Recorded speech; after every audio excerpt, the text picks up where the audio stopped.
اعوذ باللہ من الشیطان الرجیم بسم اللہ الرحمن الرحیم سبحانک لا علم لنا الا ما علمتنا انک انت العلیم الحکیم۔ جب ایک شخص کا انتقال ہو جاتا ہے تو سب سے پہلے اس کا مال اس کے کفن دفن پر خرچ کیا جاتا ہے۔ اگر سارا طریقہ اس کا پورا مال اس میں ختم ہو گیا تو قصے ختم ہو جائے گا۔ مثلا اس کا طریقہ 10 روپے تھا اور اس کے کفن دفن پر بھی 10 روپے خرچہ ہے تو سارا طریقہ اس کے اندر ختم ہو جائے گا۔ اور اگر باقی بچ گیا تو پھر اس میں تہائی میں وصیت نافذ کر کے باقی ورثہ پر تقسیم کیا جائے گا۔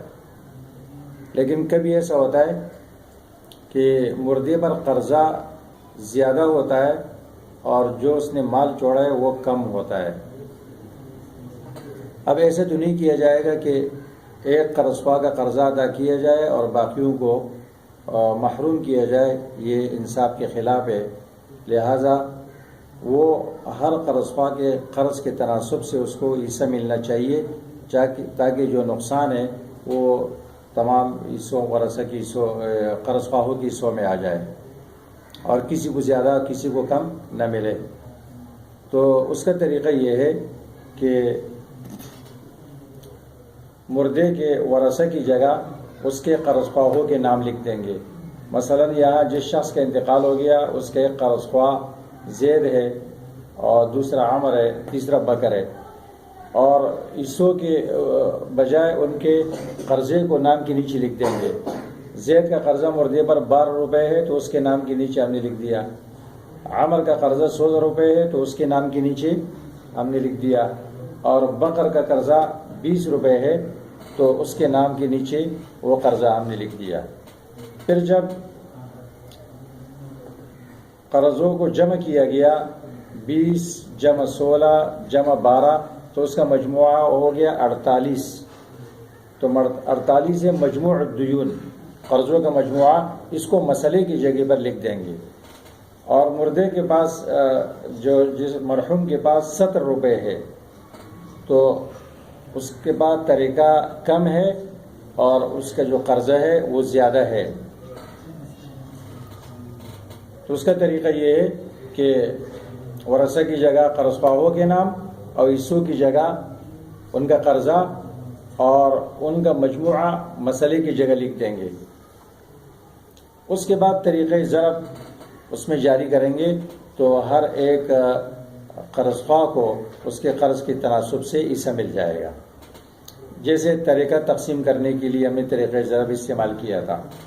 مثال کے طور پر یہاں زید کے مرحوم پر 12 روپے قرضہ ہے تو اس کو ہم ضرب دیں گے کل طریقہ 17 میں، 12 ضرب 17، 12 ضرب 17 حاصل 204۔ اب اس کو تقسیم کریں گے 48 پر تو حاصل تقسیم آئے گا 4.25۔ تو اب زید کو 4.25 ملے گا 17 روپے میں سے۔ عمر کا قرضہ مرحوم پر 16 روپے ہے، اس کو بھی ہم ضرب دیں گے 17 میں، 16 ضرب 17 برابر 272 تقسیم 48 تو حاصل ہے 5.66۔ تو عمر کو 17 روپے میں سے 5.66 ملے گا۔ بکر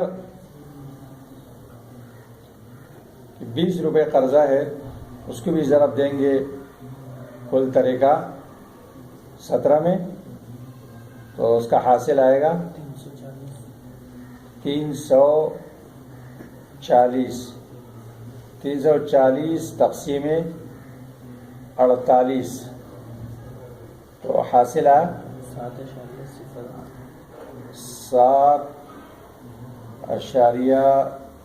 7.08۔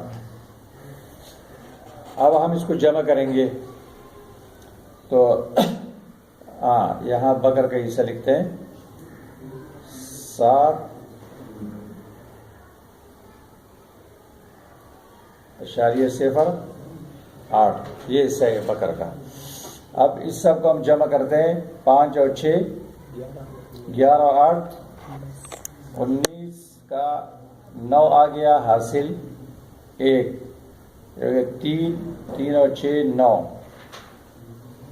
99، اور یہاں پر 4 اور 5 9 اور 7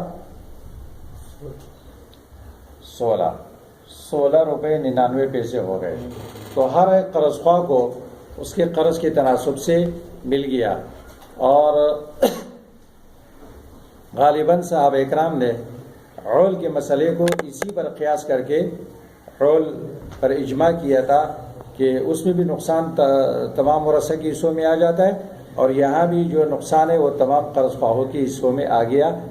پھر ایک مرتبہ بھی طریقہ سن لیں، وہ یہ ہے کہ مرحوم کے ورثہ کے بجائے قرض خواہوں کے نام لکھیں، اور حصوں کے بجائے قرضہ لکھیں، مجموع الدیون کو مسئلہ کی جگہ لکھیں، اور پھر آگے طریقہ ضرب استعمال کریں جیسے کہ آپ نے مشاہدہ کر لیا ہے۔